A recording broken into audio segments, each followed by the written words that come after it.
நம்முடைய பொதுச் செயலாளர் அவர்கள் காலையில் கட்சியின் தலைமை அலுவலகத்தில் கொடியேற்றி வைத்து நாடு முழுவதும், இந்தியா முழுவதும் பல்லாயிரக்கணக்கான குழுக்கள் மாற்றத்தை நோக்கி என்கிற முழக்கத்தை முன்மொழிந்தபடி நடைபயணம் மேற்கொண்டோம் அல்லவா, அதை நிறைவு செய்து வைத்தார். இந்தியா முழுவதும் நடைபெற்ற அந்த நடைபயண இயக்கத்தை நிறைவு செய்கிற வாய்ப்பு சென்னைக்கு கிடைத்திருக்கிறது. அதுவும் கட்சியின் மாநில தலைமை அலுவலகத்துக்கு கிடைத்திருக்கிறது. இது நிறைவடைந்து செப்டம்பர் 1ஆம் தேதி புதுடெல்லியில் பல்லாயிரக்கணக்கான மக்கள் பங்கேற்கிற பேரணி நடைபெற இருக்கிறது. இந்த நடைபயண இயக்கத்தினுடைய முழக்கம் என்பது மாற்றத்தை நோக்கி. கட்சி மாறுவதல்ல மாற்றம், வெறும் ஆட்சி மாறுவதல்ல மாற்றம், முதல்வர்கள் பிரதமர் மாறுவதல்ல மாற்றம், நிலவுகிற சமூக அமைப்பிலிருந்து நாடு முன்னிலும் முற்போக்கான ஒரு பாதையில் மாற வேண்டும். அதுதான் மாற்றம். நம்மை பொறுத்தவரை நிலவுவது முதலாளித்துவ சமூகம். 10 கோடி பேர் உழைத்தால் 10 பேர் சுரண்டுகிறார். அதை சட்டம் வேடிக்கை பார்க்கிறது, நீதிமன்றம் வேடிக்கை பார்க்கிறது. பெண் மீதான அடக்குமுறைகள் தொடர்கிறது, ஜாதிய ஏற்றத்தாழ்வுகள் தொடர்கிறது, மத பாகுபாடுகள் தொடர்கிறது, இனச்சண்டைகள் தொடர்கிறது. இவை இல்லாமல் மானுடர் அனைவரும் ஓர் நிறை ஓர் குலம் என்கிற சிந்தனையில் நாடு திரும்புவதுதான் நல்ல மாற்றம். நிலவுகிற முதலாளித்துவ சமூக அமைப்பிலிருந்து நாடு சோசியலிச பாதைக்கு திரும்ப வேண்டும். அதுதான் நாம் இடது மாற்று என்கிறோம். இந்திய விடுதலை போரின் தியாகிகள் அந்த கனவோடு தான் நாட்டின் விடுதலை போரிலே களமாடினார். இன்றுள்ள சமூகத்திற்காக அல்ல. காந்தியின் தலைமையில் நடைபெற்ற அகிம்சை போர் இப்பொழுது நிலவுகிற இந்த சுரண்டல் சமூகத்தை நிலைபெறுவதற்கு அல்ல. பகவத்சிங் தலைமையில், கதார் இயக்கத்தின் தலைமையில், கம்யூனிஸ்ட் இயக்கத்தின் தலைமையில், நவஜவான் இயக்கத்தின் தலைமையில், சுபாஷ் சந்திர போஸின் தலைமையில் ஆயுத தாங்கிய போர் நடைபெற்றது. இந்த போரின் கனவுகள் எல்லாம், கொடுத்த உயிர் பலிகள், ஏற்ற சிறை வழக்குகள், இன்னல்கள் யாவும் நிலவுகிற இந்த சமூகத்திற்கு அல்ல, ஒரு சோசியலிஸ்ட் சமூகத்திற்கு. இதை நன்கு உணர்ந்த காரணத்தினால் தான் டாக்டர் அம்பேத்கர் நாட்டின் பாதை சோசியலிசம் என்று நிறுவினார். இந்தியா எந்த பாதைக்கு செல்ல வேண்டும் என்றால் சோசியலிச பாதைக்கு தான் செல்ல வேண்டும். அது அரசின் முகப்புரையிலே சேர்த்திருக்கிறார் டாக்டர் அம்பேத்கர். எனவேதான் நண்பர்களே, தோழர்களே, நாட்டை இடது பக்கம் திருப்ப வேண்டும். அத்தகைய மாற்றத்தை முன்மொழிந்தபடி 10 தினங்கள் இந்தியா முழுவதும் முதல் முழக்கம் விலை உயர்வை கட்டுக்குள் கொண்டு வர வேண்டும். உற்பத்தியில் ஈடுபடுவது தொழிலாளர்களும் விவசாயிகளும் கைவினைஞர்களும், மரபு தொழில், பண்பு தொழில், சிறுதொழில், இந்த தொழிலில் ஈடுபடுபவர்களால் உற்பத்தி அதிகரிக்கிறது. ஆனால் இதன் மீது விலையை யார் தீர்மானிப்பது? வெறும் முதலாளிகள், நாடு கடந்த முதலாளிகள் தீர்மானிக்கிறார்கள். பதுக்குவது யார்? அவர்கள்தான். கலப்படம் செய்வது யார்? அவர்கள்தான். கள்ள மார்க்கெட் அவர்கள்தான். உழைப்பவர்களுக்கு உழைப்பை தவிர வேறு தெரியாது. வயல்வெளியில் உழைக்கிறார்கள், ஆலைகளில் உழைக்கிறார்கள், தெருவோரங்களில் உழைக்கிறார்கள், பூமியை பிளக்கிறார், ஆடுகடலுக்குள் செல்கிறார், மலைகளை உடைக்கிறார்கள், பிரம்மாண்டமான சாலை போடப்படுகிறது, கட்டிடங்கள் எழுகிறது. உழைக்கிற மக்களுக்கு உழைப்பை தவிர வேறு தெரியாது. ஆனால் உழைத்தவர்களுக்கு வீடு இருக்கிறதா? கல்வி இருக்கிறதா? சுகாதாரம் இருக்கிறதா? நல்ல வாழ்க்கை இருக்கிறதா? இல்லை. எனவேதான் நாடு இடது பக்கம் திரும்ப வேண்டும் என்று நாங்கள் சொல்லுகிறோம். வாங்கும் சக்தி அதிகரிக்கிறதா இந்தியாவில்? நாட்டின் பிரதமரோ தமிழக முதல்வரோ இது பற்றி எதையும் பேசவில்லை. சுதந்திர தின விழாவில் கொடியேற்றி வைத்திருக்கிறார். 40 கோடி பேர் வாங்க வேண்டிய சக்தி, 40 கோடி மக்களுக்கான வாங்கும் சக்தி 4 பேரிடம் இருக்கிறது. 4 பேர் வைத்திருக்கிறார்கள். 40 கோடி பேர் உழைப்பதை 4 பேர் சுரண்டுகிறார். இதை பற்றி பிரதமர் பேசுகிறாரா? எப்படி நாடு முன்னேறிவிடும்? கோடிக்கணக்கான மக்கள் உழைக்கிறார்கள், உழைப்பை சுரண்டுகிறார்கள். நாடு கடந்த நிறுவனம் சுரண்டுகிறது. தமிழக முதல்வர் கூட புதிதாக அவர் ஆட்சிக்கு வந்திருக்கிறார். நாம் அவரை ஆதரிக்கிறோம். அவர் கூட 1 லட்சம் கோடி முதலீட்டை ஈர்த்ததாக சொல்லுகிறார். சரி, அந்த 1 லட்சம் கோடி முதலீடுகளை ஈர்த்தது நல்லது. அந்த நிறுவனங்களின் பெயர் சொல்ல முடியுமா?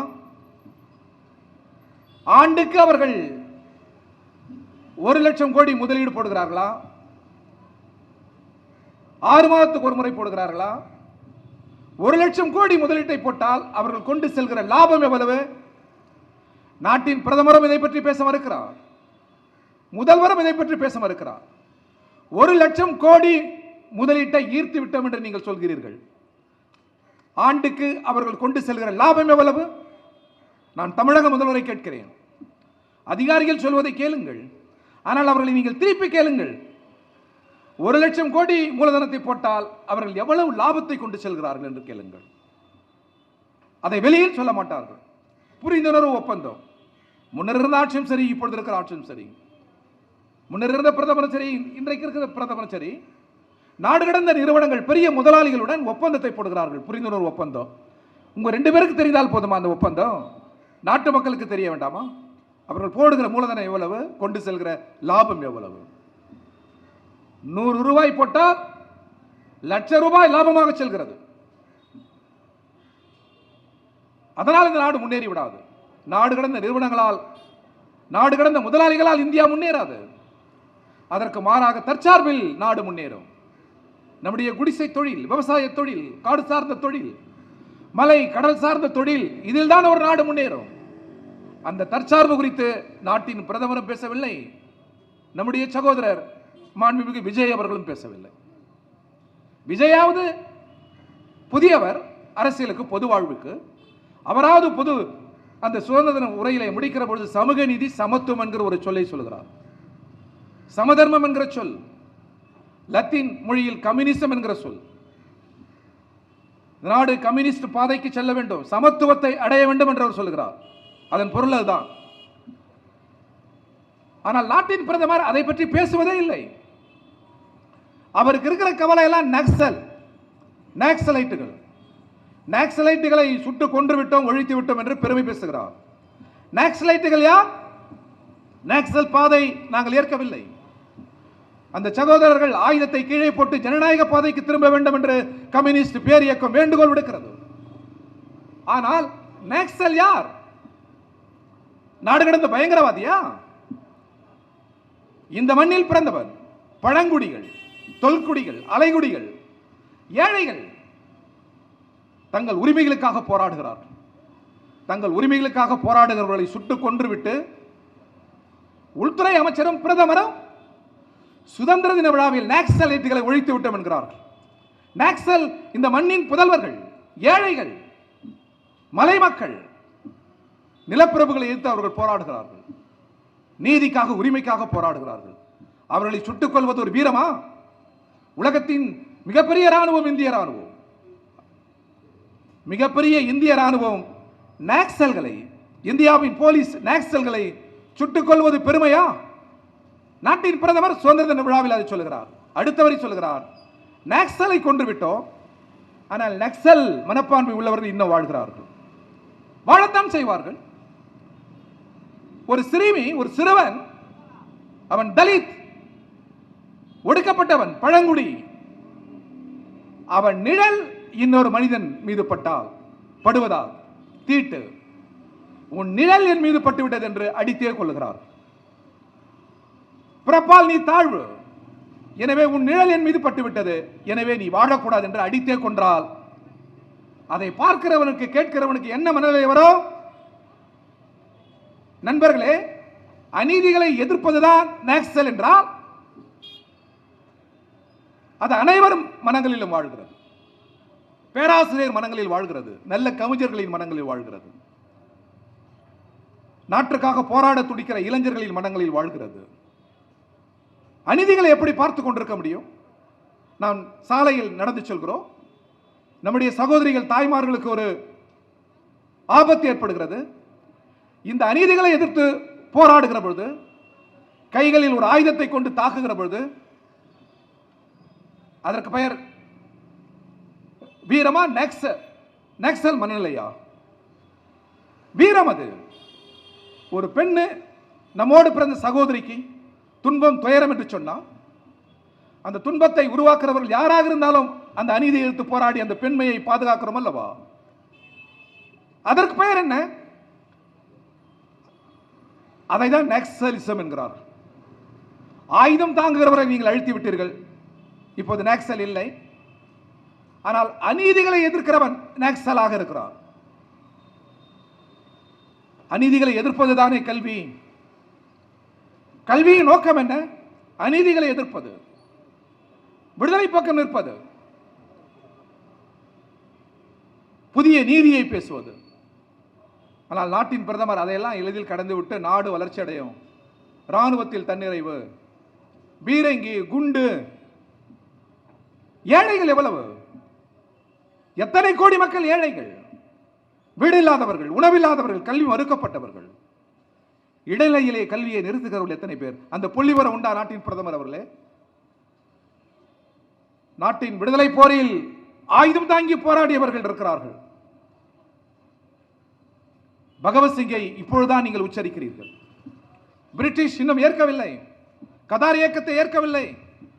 இதோ இன்றைக்கு நமது பொதுச் செயலாளர் தலைமையில் அமர்ந்திருக்கிறோமே, இதே இயக்கம் ஆயுதம் தாங்கி நாட்டின் விடுதலைக்காக போராடி ஆயிரக்கணக்கானவர்களை பலி கொடுத்திருக்கிறது.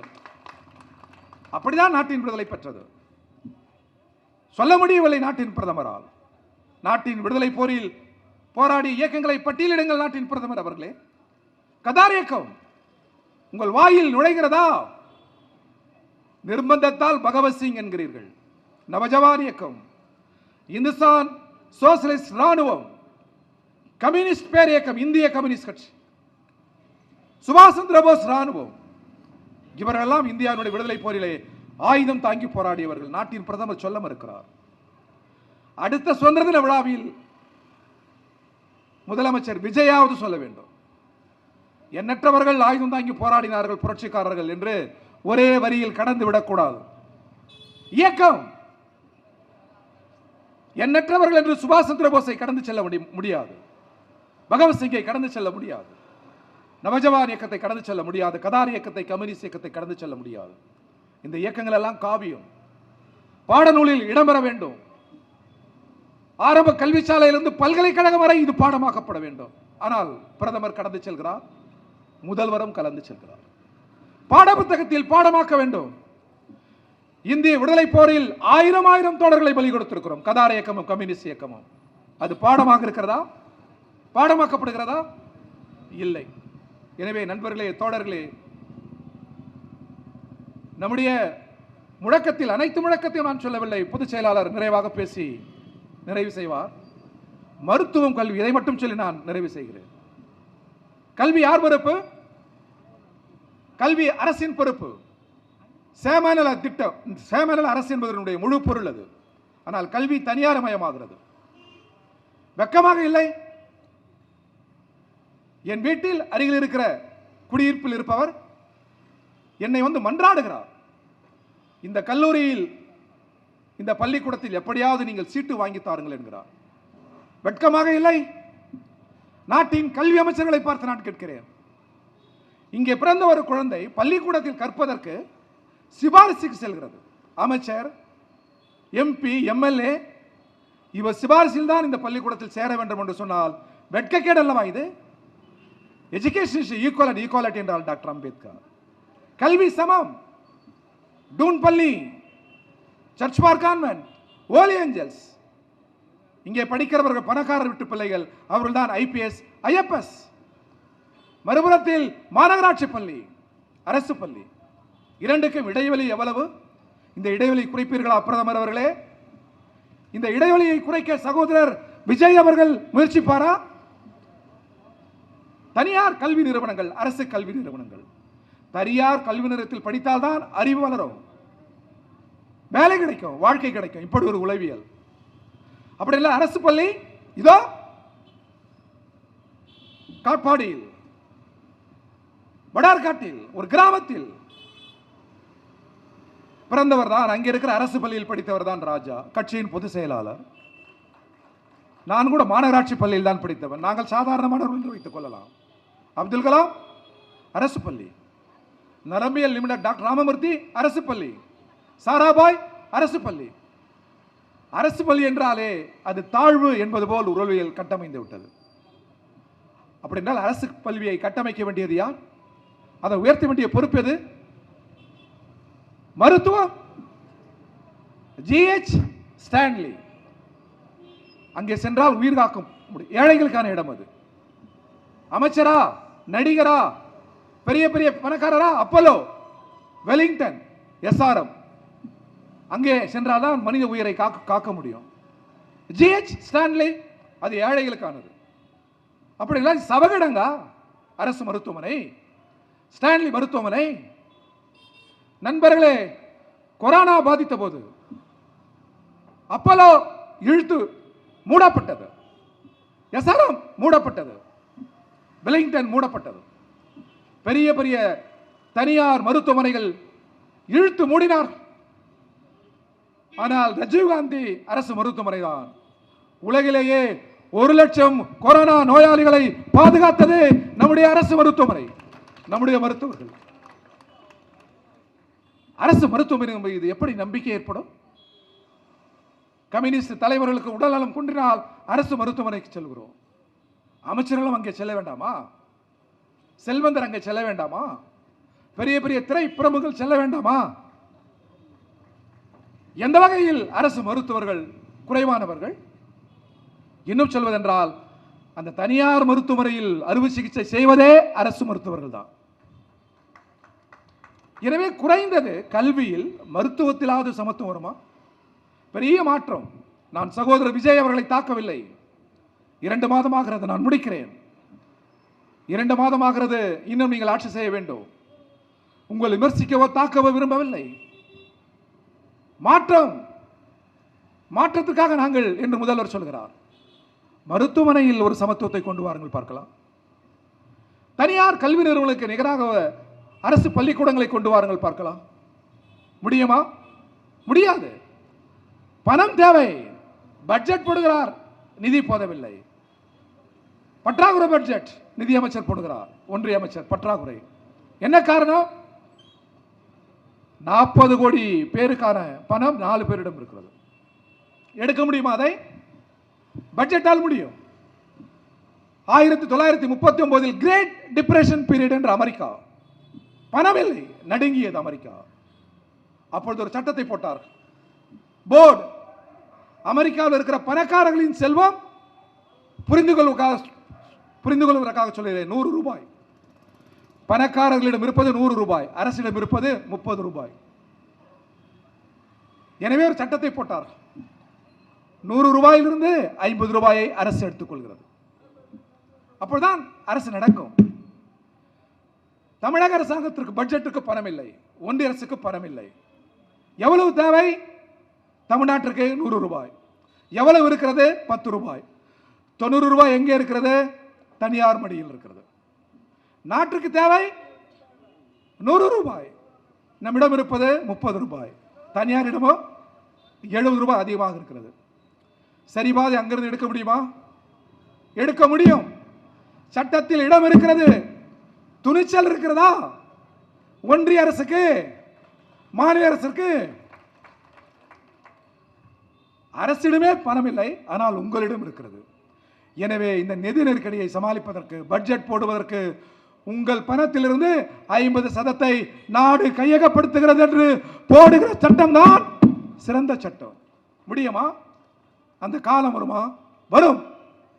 இந்த கொடி கோட்டையில் எழுகிற போது அந்த காலம் வரும்.